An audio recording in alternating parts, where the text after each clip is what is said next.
En el programa de hoy analizaremos cuál es el panorama en la lucha por la vida y la familia tras las elecciones federales en México. Vaticano se prepara para el encuentro del Papa con líderes cristianos del Líbano. Además, Papa Francisco recuerda que el sacerdote es un hombre que transmite esperanza a los corazones. Hola amigos, qué gusto que nos acompañen como todos los días en su programa EWTN Noticias. Soy Eddie Rodríguez Morel. Iniciamos la rueda informativa contándoles que el pasado 6 de junio se realizaron las elecciones federales en México para elegir los cargos locales como gobernadores, diputados locales y alcaldes en el país. Al respecto estamos conectados con Rodrigo Iván Cortés, presidente del Frente Nacional por la Familia, quien nos tiene información sobre cuál es el panorama en la lucha por la vida y la familia tras las elecciones federales en el país. Rodrigo, qué gusto tenerte nuevamente con nosotros. Es un gusto. Rodrigo, ¿nos podrías comentar en principio cómo ves los resultados de las elecciones federales a la luz de la defensa de la vida y la familia en México? Es un claroscuro. Dentro de los oscuros vemos que el crimen organizado quiso impactar en las elecciones de una manera cruel. En algunos lugares, por ejemplo en el norte del país, en específico en Baja California, pues hubo 4 cabezas humanas puestas en las casillas electorales para amedrentar. En otra más hubo partes de cuerpo cercenado. En otro lugar, que el estado de Sinaloa, el crimen organizado se jactaba junto con el candidato de Morena de ese estado, pues de estar juntos y que no hay problema. El candidato de Morena para gobernador en ese estado presumía que tenía el apoyo del cártel del Golfo. Esto es muy delicado porque en la noche anterior a la elección, el crimen organizado secuestra al secretario del principal partido de oposición en ese estado, junto con toda su familia. Obviamente estos actos son deneznables, reprobables, junto con otros, donde a mí me tocó votar en específico, aventaron una granada. Se tuvieron que, claro, no era una granada de verdad, era una de humo, pero con la apariencia de, obviamente esto también lo hacían con ese afán. Pero bueno, la parte clara, digamos, lo positivo, es que un presidente como López Obrador, con un claro plan de querer borrar la división de poderes y concentrar más el poder en su persona, quería disponer de la mayoría calificada para poder hacer todos los cambios a la Constitución que le placieran. Y esto no lo logró. Esa es la mejor noticia. No lo logró. Tiene una disminución más o menos en 50 posiciones en el Parlamento Nacional, lo cual resulta una muy buena noticia. La oposición recupera espacio y el núcleo de la oposición está en la dupla entre el PAN y el PRI. Y la esperanza para lo que son los temas de vida, familia y libertades es que justo como lo relatábamos hace algunos días, esa oposición, esa dupla PAN-PRI, aprobó la reforma a favor de la vida desde su inicio en el vientre materno en el estado de Campeche. Por lo tanto, hay signos positivos con respecto a lo que son los próximos 3 años de legislatura. Finalmente, ¿qué mensaje le darías a los políticos que han sido elegidos este fin de semana? Pues que tengan en cuenta que el mensaje que da la población es un mensaje muy valiente y para tomarse en cuenta, porque a pesar de la pandemia, a pesar de la inseguridad, a pesar de la violencia, se expresaron en un porcentaje alto, dadas las circunstancias. Y el mensaje ha sido de que se quiere más pluralidad, que no se quiere esa concentración del poder, que ha reducido de una manera pues bastante considerable la pretensión pues de una izquierda radical, antivida, antifamilia, antilibertades, y por lo tanto se tiene que escuchar a la ciudadanía y proteger y cuidar más estos importantes temas, porque recordemos, sin respeto a la vida no hay paz, sin apoyo y defensa de la familia no hay desarrollo, y sin respeto a las libertades no hay democracia. Rodrigo Iván Cortés, presidente del Frente Nacional por la Familia, gracias por habernos acompañado hoy en EWTN Noticias. Un gusto. Gracias, Rodrigo. En otros ámbitos les informamos que el Vaticano ya se encuentra preparando el próximo encuentro del Papa Francisco con los líderes cristianos del Líbano. Con motivo del próximo encuentro del Papa Francisco con los líderes cristianos del Líbano, que se llevará a cabo este 1 de julio, el Vaticano ya se encuentra preparando toda la logística.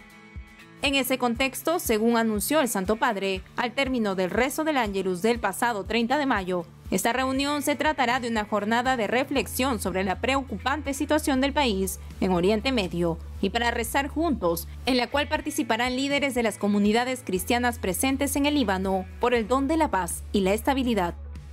Además, el Sumo Pontífice encomendó esta intención a la intercesión de la Madre de Dios y pidió a todos los católicos a que por medio de la oración invoquen para este querido país un futuro más sereno. Asimismo, se informó que junto a los líderes cristianos del Líbano asistirán el prefecto de la Congregación para las Iglesias Orientales, Cardenal Leonardo Sandri, el presidente del Pontificio Consejo para la Promoción de la Unidad de los Cristianos, Cardenal Kurt Koch, y algunos diplomáticos que representan al Líbano ante la Santa Sede. Cabe mencionar que en diversas ocasiones el Papa Francisco ha expresado su cercanía con la población del Líbano, país que ha estado albergando a refugiados de toda la región, principalmente de Siria, Palestina e Irak. Por otro lado, el Papa Francisco comentó que el sacerdote debe ser un hombre que transmita esperanza a los corazones. Veamos. El Papa Francisco destacó recientemente que el sacerdote debe ser un hombre que transmite esperanza a los corazones inquietos y advirtió que los curas que se consideran como superhombres siempre terminan mal. Así lo indicó el Santo Padre al recibir en el Vaticano a un grupo de presbíteros que viven en la comunidad sacerdotal de San Luis de los Franceses de Roma. En ese contexto, el vicario de Cristo alentó a los sacerdotes a redescubrir en este año de San José el rostro de este hombre de fe, de este Padre tierno, modelo de fidelidad y de abandono, confiado en el proyecto de Dios. Al respecto, citó la carta apostólica Patris Corde para invitar a los presbíteros a no temer en su debilidad, ya que también a través de la angustia de San José pasa la voluntad de Dios, su historia y su proyecto. Por ello recalcó que el Padre terrenal de Jesucristo les enseña que tener fe en Dios incluye además creer que Él puede actuar incluso a través de sus miedos, fragilidades y debilidades. Asimismo, el Sumo Pontífice le pidió a los sacerdotes vivir la fraternidad y evitar las habladurías, porque en una fraternidad vivida en la verdad, en la sinceridad de las relaciones y en una vida de oración, siempre se llega a formar una comunidad en la que se respira el aire de la alegría y de la ternura. Finalmente, el Papa Francisco los alentó a no perder el sentido del humor, porque un sacerdote que no tiene esta característica, pues no agrada. En ese sentido, les aconsejó imitar a esos grandes sacerdotes que se ríen de los demás, de sí mismos y también de su propia sombra.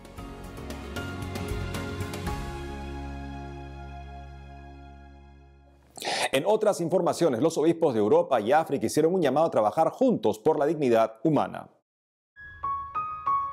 Los obispos de Europa y África se comprometieron recientemente en espíritu de comunión y colegialidad a trabajar para promover la dignidad humana, la fraternidad y la solidaridad que están al centro de la existencia humana y de una convivencia pacífica. Así lo indicaron por medio de un mensaje final del seminario del Consejo de las Conferencias Episcopales Europeas y del Simposio de las Conferencias Episcopales de África y Madagascar, que se llevó a cabo de manera virtual. En ese contexto, los obispos le pidieron a las autoridades civiles promover la defensa de la vida, la familia, la libertad educativa y religiosa, la acogida e integración de los inmigrantes y el acceso universal a las vacunas contra el COVID-19.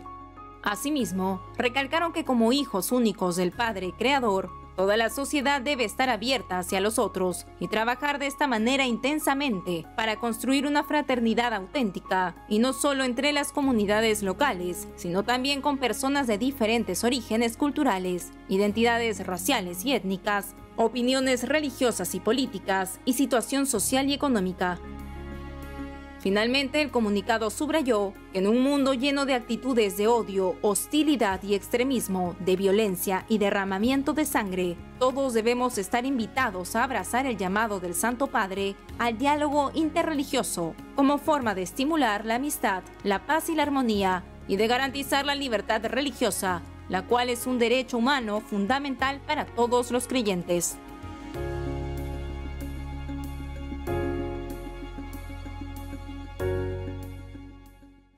Ahora les contamos que el obispo emérito de Hong Kong y 2 legisladores de Estados Unidos conmemoraron una masacre perpetuada en China hace 32 años. Conozcamos los detalles. En el marco del 32º aniversario de la masacre de la plaza Tiananmen en China, el obispo emérito de Hong Kong, cardenal Joseph Sen Se-kyun, oró por las víctimas de esta tragedia.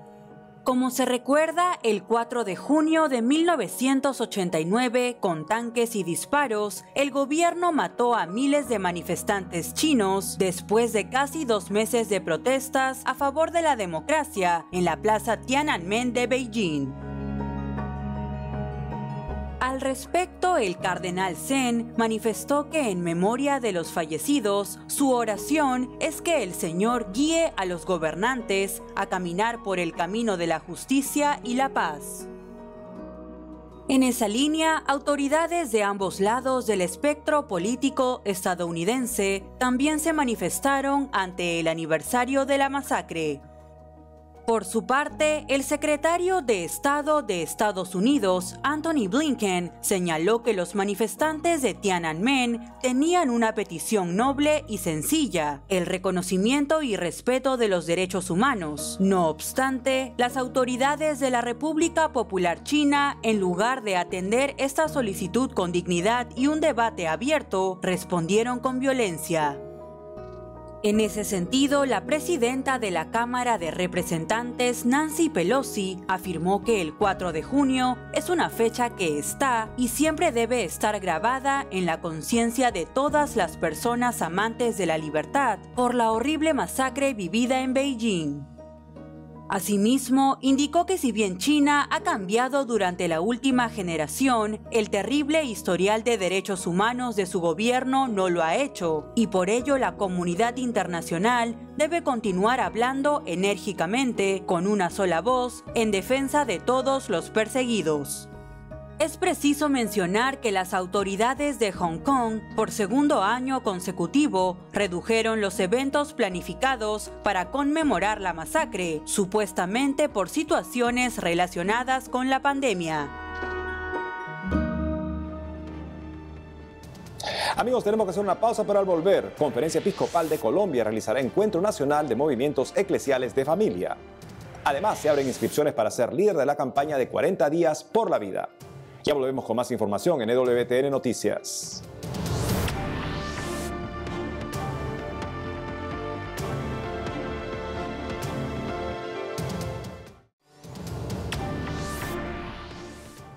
Bienvenidos nuevamente al programa. Y nos vamos a Colombia para conectarnos con nuestra corresponsal Lida Lozada, quien nos tiene información sobre el nuncio apostólico en el país que impuso el palio arzobispal al arzobispo de Bogotá, Monseñor Luis José Rueda Aparicio. Adelante, Lida. Estimados televidentes, los saludo desde la ciudad de Bogotá, donde precisamente en los últimos días en la Catedral Primada se llevó a cabo la ceremonia de imposición del palio arzobispal a Monseñor Luis José Rueda Aparicio, arzobispo de Bogotá, por parte de Monseñor Luis Mariano Montemayor, nuncio apostólico en Colombia. Durante la ceremonia, Monseñor Montemayor recordó que el palio es un símbolo de unión al Papa y a sus obispos, que tiene la forma de un anillo con 2 lenguas para manifestar que el arzobispo, por un lado, está conectado con el Papa y por otro lado, con todos los obispos hermanos cuya unidad le ha sido confiada. El palio quiere simbolizar precisamente que el arzobispo es el punto de conexión. Posteriormente, Monseñor Rueda, quien en este mes de junio cumple un año de haberse posesionado como arzobispo de Bogotá, concelebró la Santa Misa junto al señor nuncio, al cardenal Rubén Salazar Gómez y a los obispos auxiliares de Bogotá. En otras noticias, como parte de las actividades programadas en el marco del Año de la Familia Amoris Laetitia, proclamado por el Papa Francisco, el Departamento de Matrimonio y Familia de la Conferencia Episcopal ha anunciado la realización del Encuentro de Movimientos Eclesiales de Familia. El evento, que se llevará a cabo de manera virtual el próximo 19 de junio, estará enfocado en dar a conocer de manera especial las experiencias espirituales, pastorales y culturales que los movimientos eclesiales en Colombia han venido desarrollando para acompañar a las familias en medio de la adversidad de este tiempo de pandemia y de la crisis social que hemos vivido. El Papa Francisco, al declarar el año de la familia Amoris Laetitia, ha despertado mucho entusiasmo, y en Colombia venimos activándonos con muchas iniciativas en favor de la familia. Una de estas actividades es el encuentro que se ha organizado para el 19 de junio con todos los movimientos eclesiales de familia que trabajan en Colombia. Tenemos movimientos importantes como los equipos de Nuestra Señora, el encuentro matrimonial, el movimiento familiar cristiano, Retrobaile, el encuentro de novios, Jesús salva a mi familia, familias misioneras, entre otros, que vienen reflexionando sobre el aporte que pueden hacer desde la alegría del amor para el crecimiento de todas las familias, sobre todo en este tiempo en que vivimos en Colombia una etapa muy difícil de violencia, de crisis social. Hace falta que la familia vuelva a ser el centro de formación, de crecimiento en valores y de aporte a la sociedad. Los invitamos para que se inscriban en este encuentro y participen y vivan con nosotros esta experiencia.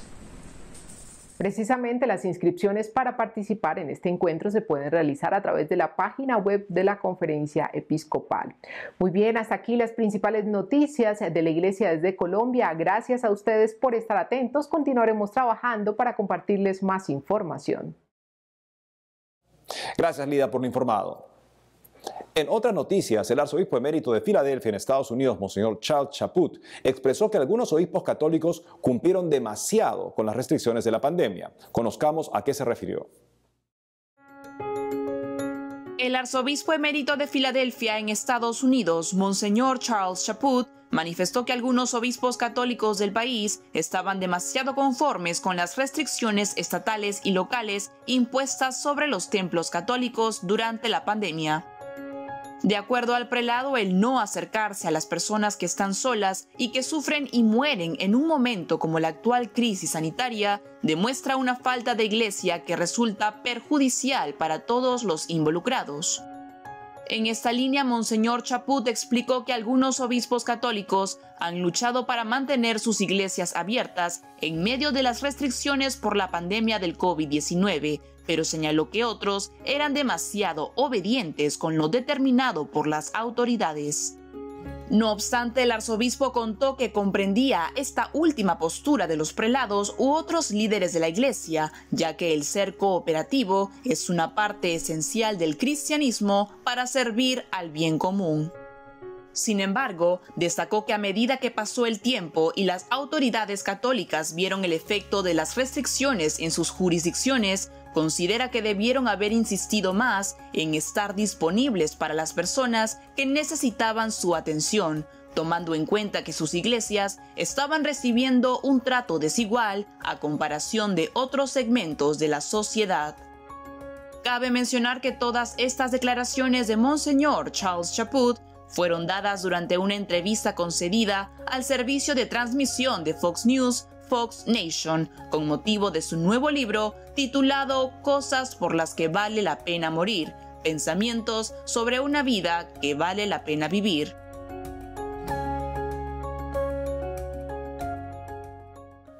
Por otro lado, el arzobispo de San Francisco aseguró que se necesita de un gran esfuerzo para volver a catequizar a los católicos sobre la Eucaristía. Veamos. El arzobispo de San Francisco en Estados Unidos, Monseñor Salvatore Cordileone, expresó que debe haber un gran esfuerzo para volver a catequizar a los católicos sobre la Eucaristía y la dignidad de recibir la comunión. En una entrevista emitida en EWTN Pro-Life Weekly, Monseñor Cordileone dijo que el tema de la coherencia eucarística se aplica a todos los católicos y no solo a los funcionarios públicos que profesan nuestra fe. Al respecto, el prelado explicó que los creyentes reconocidos en la vida pública tienen una responsabilidad adicional en términos del testimonio público que dan, pero que ciertamente la coherencia eucarística se aplica a cada católico. Como se sabe, a pesar de que algunos obispos encabezados por el arzobispo de Chicago, Monseñor Blaise Cupich, pidieron a Monseñor José Gómez retrasar las discusiones sobre la Eucaristía, los prelados del país debatirán sobre este tema en su próxima reunión virtual, programada del 16 al 18 de junio, en la cual votarán sobre si comenzar o no a redactar un documento de enseñanza sobre la comunión. Anticipo una votación para seguir adelante con la elaboración del documento. Percibo entre muchos obispos un sentido aún mayor de urgencia en este asunto. Para finalizar, Monseñor Salvatore explicó que un documento de enseñanza sobre la Eucaristía por parte de la Conferencia Episcopal Estadounidense no es suficiente por sí solo para garantizar que los católicos estén bien catequizados. No obstante, indicó que precisamente debido a la confusión que se genera en torno al tema en cuestión, este texto ayudará a explicar la doctrina y posiciones de la Iglesia Católica. Además, detalló que será un escrito inclusivo, es decir, que no se centrará solo en el aborto ni solo en los políticos. En otras informaciones, el director de la Real Academia Española comentó que el lenguaje inclusivo afea el idioma. El director de la Real Academia Española, Santiago Muñoz Machado, aseguró que el lenguaje inclusivo y añadir términos como otros, otras y otres afea el idioma de manera insostenible. Estas declaraciones fueron recogidas por el diario español ABC y hechas por Santiago Muñoz durante el reciente Foro de Justicia del Ilustre Colegio de Abogados de Madrid. En ese contexto, el director de la RAE reconoció que la sociedad se ha estado acostumbrando al desdoblamiento de género. Asimismo, según ABC, Muñoz Machado explicó que más allá de las opiniones, lo que marca la aceptación de una determinada fórmula es si su uso es generalizado o no. Por ello, reconoció que aunque en su opinión el desdoblamiento continuo afea el lenguaje y le resta economía, si realmente una de estas fórmulas se empieza a repetir tanto, es solo cuestión de tiempo para que se convierta en un lenguaje ordinario. Al respecto, puso de ejemplo el uso de todos y todas, el cual está teniendo bastante progresión. Finalmente, Santiago Muñoz Machado recordó el informe de la RAE sobre el lenguaje inclusivo que realizaron en la Constitución española a petición de la vicepresidenta del gobierno español, Carmen Calvo, en el que se estableció que el uso del masculino genérico es inclusivo, ya que hace referencia también a la mujer.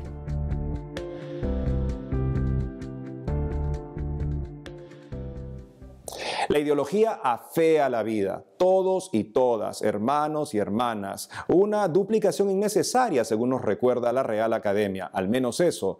Y más preocupante cuando vemos esta fealdad en hombres de iglesia. Un arzobispo recientemente acuñó la dupla jóvenes y jóvenes. El premio a la fealdad.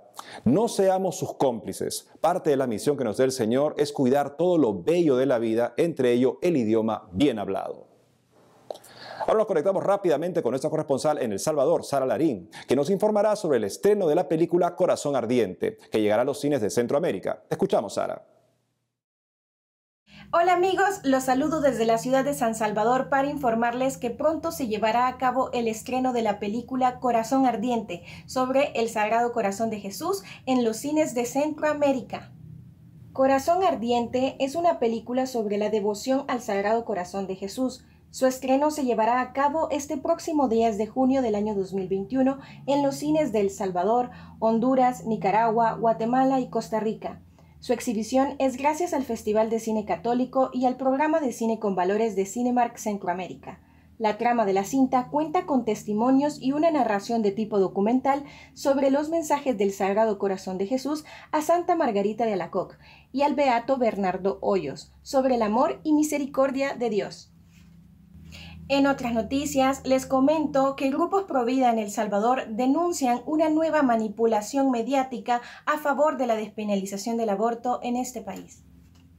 Sara Rogel es una mujer salvadoreña encarcelada a 30 años de prisión por haber asesinado con un objeto contuso a su bebé recién nacida. La semana pasada, un juez le concedió libertad condicional, un permiso que normalmente se otorga por buen comportamiento. Sin embargo, grupos pro vida en El Salvador denuncian que la prensa internacional ha manipulado este caso para favorecer la agenda del aborto en El Salvador, afirmando que Sara Rogel tuvo un aborto espontáneo cuando en realidad fue condenada por el delito de homicidio agravado. Finalmente, les tengo una muy buena noticia. La plataforma de 40 días por la vida ha habilitado las inscripciones para ser líderes de campaña. La plataforma de 40 días por la vida habilitó las solicitudes de inscripción para todas aquellas personas en cualquier parte del mundo que desean ser líderes de una campaña de oración por el fin del aborto en su comunidad. Solamente deben ingresar a www.40daysforlife.com/apply y llenar el formulario. Posteriormente, un miembro del equipo regional le dará seguimiento y la solicitud se llevará a cabo para que puedan formar parte de la próxima campaña que iniciará el próximo 22 de septiembre. Amigos, esa es toda la información que tenemos hasta el momento desde El Salvador. Informa para EWTN Noticias Sara Larín. Adelante, estudios. Gracias, Sara. Y amigos, es todo por hoy. Gracias por haber estado con nosotros. No dejen de seguirnos en las redes sociales y de lunes a viernes a las 12 del mediodía hora de Miami por Radio Católica Mundial en su programa Más que Noticias. Hasta entonces.